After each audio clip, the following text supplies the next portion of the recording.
You see, spiritual hygiene is a complex topic because it's not only about the unseen, it's also about the seen, the things you're putting in your mouth. Okay, the people there, also you are seeing them, but you're not seeing their energy. Very few people have the abilities to feel and see energies, right? And if they had before, because people are born with this. However, we switch it off because of the conditioning. We switch our senses, our intuitions off because of our conditioning. As I said, poor spiritual hygiene, signs of it: feeling drained or foggy after interactions. No, it's not about your age. No, it's not about the fact that you're going through menopause. The fact that you don't have good spiritual hygiene. You're taking your vessel to low frequency places, and you're doing and engaging in low frequency activities. You are exhausting your battery, your energy field as well, right? So sudden mood shifts and intrusive thoughts. Not intuitive, but intrusive thoughts. Sudden mood shifts and intrusive thoughts. Okay. Oh, I'm just moody. No, you're not just moody. It's the fact that you have low frequencies that are within you. Then number three, repeated negative cycles. You keep on meeting the same negative partners. You keep on falling in love and being in relationship with people that are toxic, abusive partners. You have very poor spiritual hygiene. Difficulty meditating or hearing inner guidance. You cannot sit, you're restless. You cannot sit down. You are so restless. Difficulty meditating or hearing inner guidance. Right. Now remember guys that this doesn't really mean much if you don't understand it, go more into it and understand. I see the first one, it was feeling drained or foggy after interaction. That makes common sense, okay? Sudden mood shifts or intrusive thoughts. Maybe you're sitting and all of a sudden you get this negative thoughts that's trying to stop you from doing something positive. You shouldn't be doing this. Maybe you're exercising, you're in the zone. Next minute you get this negative thought, oh my God, why this is useless, why are you doing this? This is so painful. You understand? Now that's a negative thought that's working against your own progress. That is very intrusive.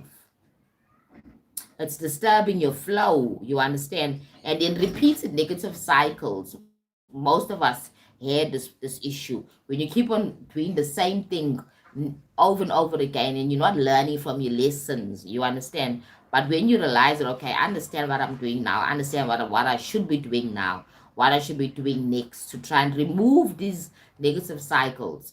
And it happens a lot in our relationships with other people, but also our relationship with food.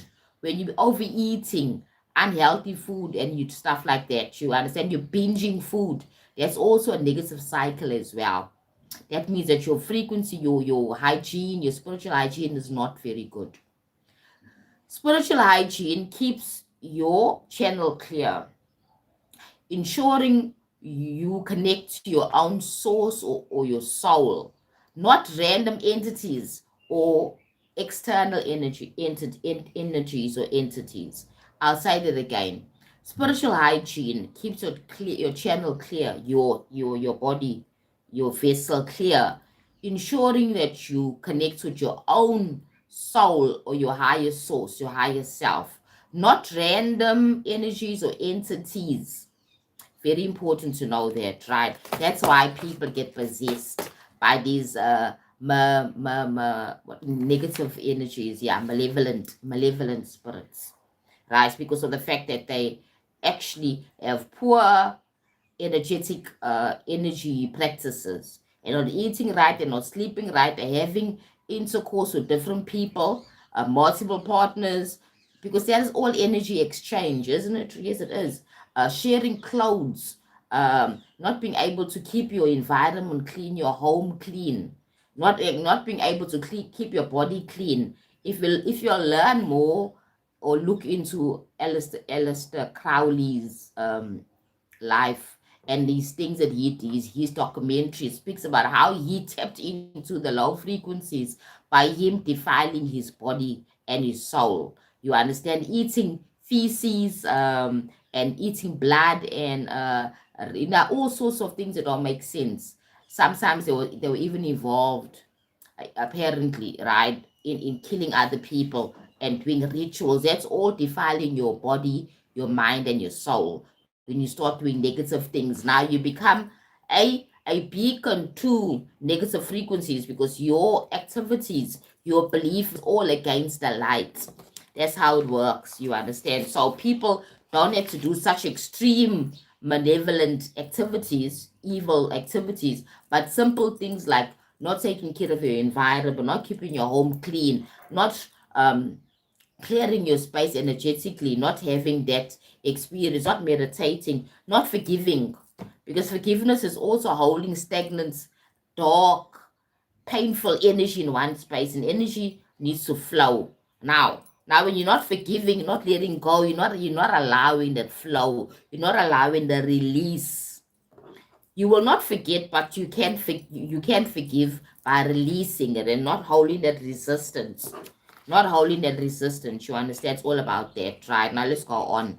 The dangers of unconscious channeling or poor boundaries. This is also attached to being possessed or not having good hygiene, spiritual hygiene.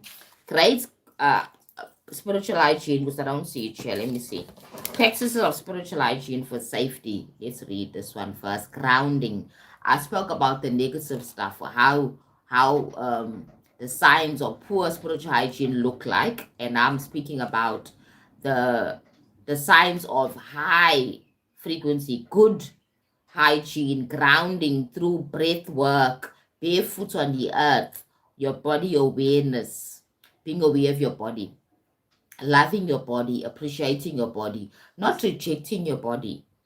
A lot of people that are raped as children have a problem loving their bodies and loving themselves, because of the fact they feel that this is the thing that actually got me to feel this pain. You understand? So you end up judging your body. That's how it works, right? So it's very important. Daily grounding, appreciating yourself through breath work. Breathe in, breathe out. Really feel the breath going into your body. At least spend 15 minutes every day in silence, just breathing in and breathing out, and just feeling how the air moves from your base, bottom stomach up to your chest and into your lungs, and you know what I mean, and feeling it going in and out through your whole body. Very, very important practice of grounding. Very important, right? Clear breathing, and also walking on the ground with barefoot, right? The most healthiest people are indigenous people, because they're always not wearing shoes. Only when they have to go to a function they wear shoes. But when they're around their houses, in their gardens, in their yards, the children play barefoot. That's what happens. It makes the child feel grounded to the earth. The most happiest people are indigenous people, because they're connected to the earth. They're still in touch with the ground. Unlike the Western world, you must always be wearing shoes 24/7, even if you're sitting at home and stuff like that. That kind of thing. If you're going out in the garden, you must protect your feet from what?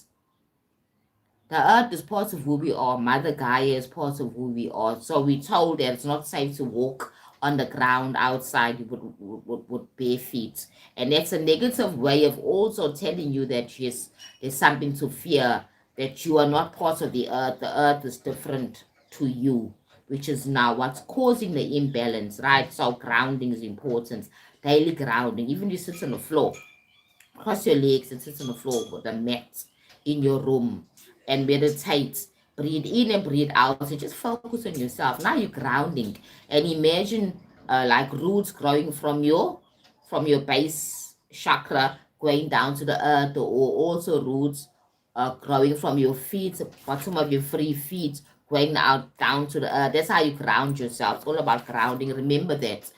For you to feel less foggy, you need to be grounded. You need to be more clear. The sudden moods and mood swings and intrusive negative thoughts are also caused by you not feeling grounded. So it's important for you to ground yourself.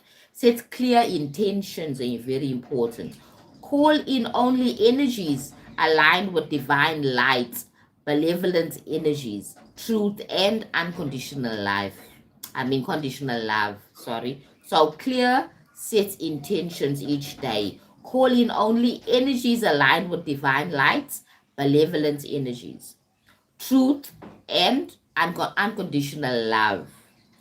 Then project your energy. Visualize golden lights or sacred geometry around your field. There's a lot of these type of videos of meditation on how to do visualization with sacred geometry around your field. Go and Google it and you learn how to do it. It's very important.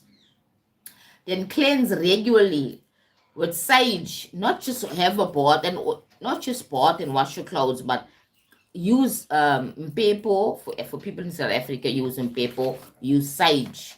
African sage is known as mpepo in my country, right? So you can use that to cleanse yourself as well. So as I said, cleanse regularly. Use sage or African sage, which is mpepo. Use sound as well. High frequency sounds. Salt baths as well. Clear salts. You understand? Maybe you can use like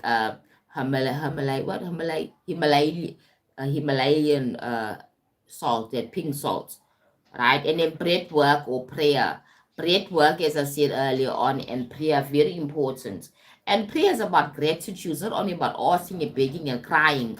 Now you're doing the opposite. You're now working against yourself. Prayer is about gratitude. I'm thankful and grateful where I am now. And I'm open to receiving more blessings in my life.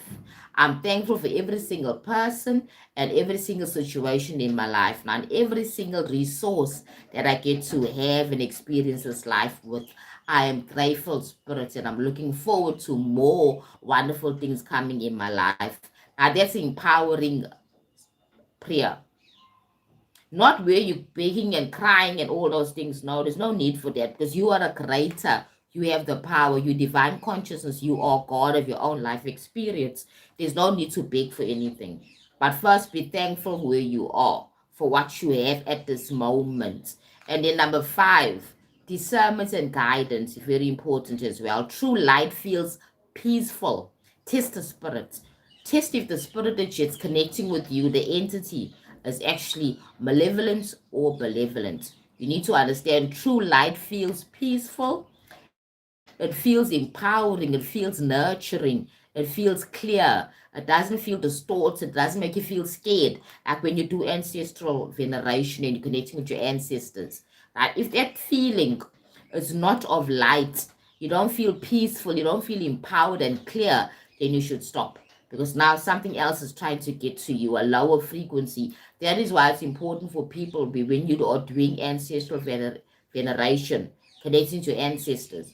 Don't do it when you're under influence of alcohol. Don't be drunk. In other words, don't be intoxicated with alcohol and do that, because now you're attracting low frequency energies. Now, because like, after all, when you drink and you become over intoxicated, your soul actually moves away because it doesn't like what is going on. So it actually separates from you. It slightly moves up away, so it shows, because it doesn't resonate with what's going on with what you have been doing to yourself. You understand? Very important to know that. And then now there's a space and a gap allowing for other entities to come through and connect to you, aka possessions, as we call it, right? So a lot of people scream about possession, but they're doing things that actually cause these negative energies to attach or latch to them. So discernment is important, right? As I said, very important. You need to test the spirit and understand that if it's malevolent, you will not feel at peace, you won't feel empowered, and you won't feel clear. There'll be a sense of anxiety and fear, right? So you got to be understand how to test the spirit when it comes to spiritual alignments as well. Now let me get to my next point. So we did these two, right? We spoke about that one. So let's talk about this whole, in essence, what does it mean? Firstly, we need to stay humble and heart-centered